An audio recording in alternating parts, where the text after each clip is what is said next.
안녕하세요. 이번 시간에는 실습을 통해서 리스트의 아이템 정렬을 이해해 보도록 하겠습니다.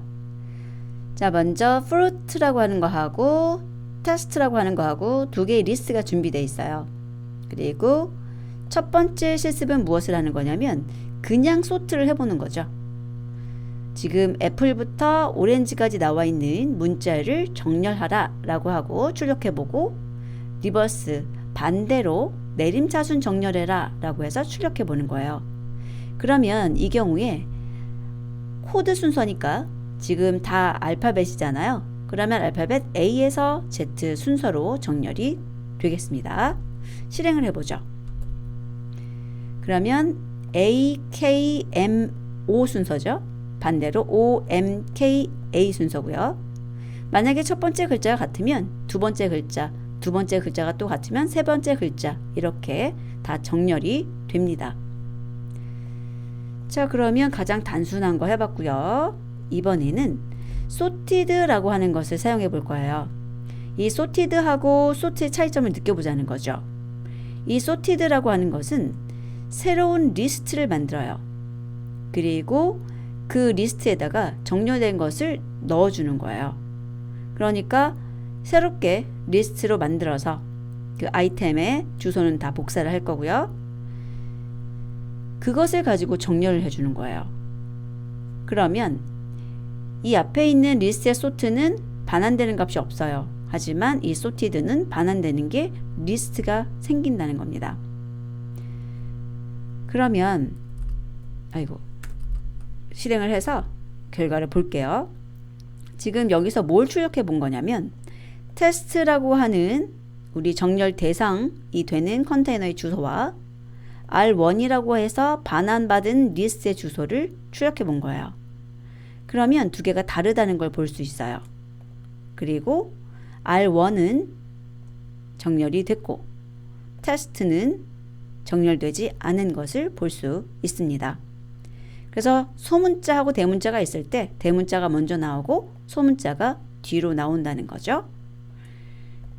자, 그래서 sorted 같은 경우에는 여기에 리스트뿐만 아니라 튜플이라든지 이런 것들을 더 넣으실 수가 있기 때문에 차이점이 있는 거예요. 자,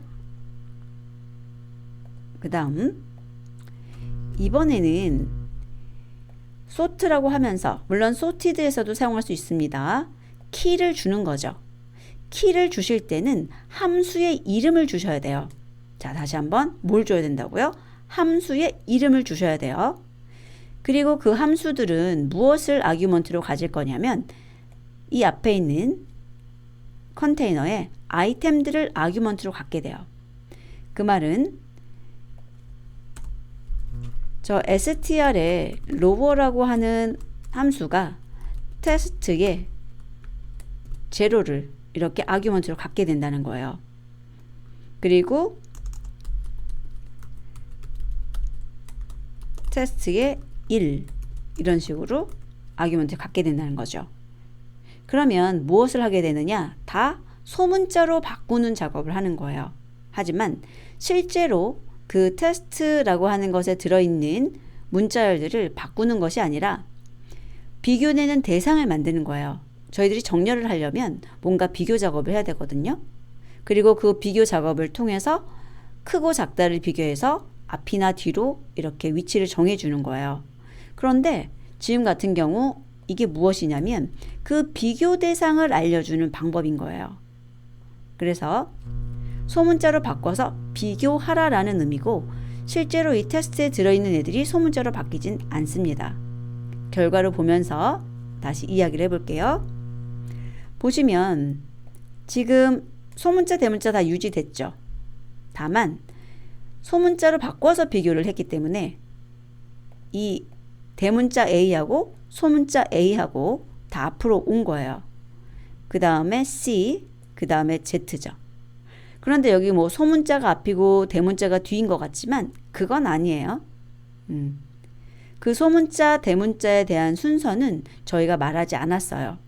여기에 보면은 무조건 소문자로만 바꿔서 취급해라 라고 했기 때문에 얘네들이 내부적으로는 자기가 한 일을 이렇게 생각한다는 거죠. A, A, C, G, G 이렇게 되는 걸로 생각을 한다는 거죠. 만약에 저희가 여기 나와 있던 게 여기 소문자, 대문자, 소문자, 대문자 순으로 나왔기 때문에 이렇게 된 거고, 여기가 대문자, 여기가 소문자였다면 그 순서를 그대로 유지하게 돼요. 이렇게 대문자, 소문자. 그래서 나중에 여러분들이 정렬을 하실 때 정말 조심하실 게 뭐냐면 내가 비교 대상으로 준 것이 무엇인가 잘 따지셔야 돼요. 자, 만약에 알파벳 소문자가 똑같다 라고 했을 때는 원본이 대문자이고 소문자일 수 있잖아요. 그러면 대문자를 더 앞으로 하고 싶다 라고 한다면 바꿔주셔야 돼요. 자, 하나만 더 만들어 볼게요. 그것을 저희가 2차 정렬이라고 하는데, 함수를 전내 주셔야 되는데 이제 로어가 아니라 제가 만들 거예요. 람다로 만들게요. 그리고 아이템을 하나 받아야 되니까 x라고 파라메타 주시고, 그 다음 정렬 기준이 두 개일 때는 이렇게 튜플로 만들어 주시면 돼요. 중간에 콤마를 가지고. 그리고 앞에다가는 먼저 소문자, 그러면 스트링에 로어 한 거죠. 여기서는 함수 이름만 주시는 게 아니라 그 함수의 결과를 돌려주셔야 돼요.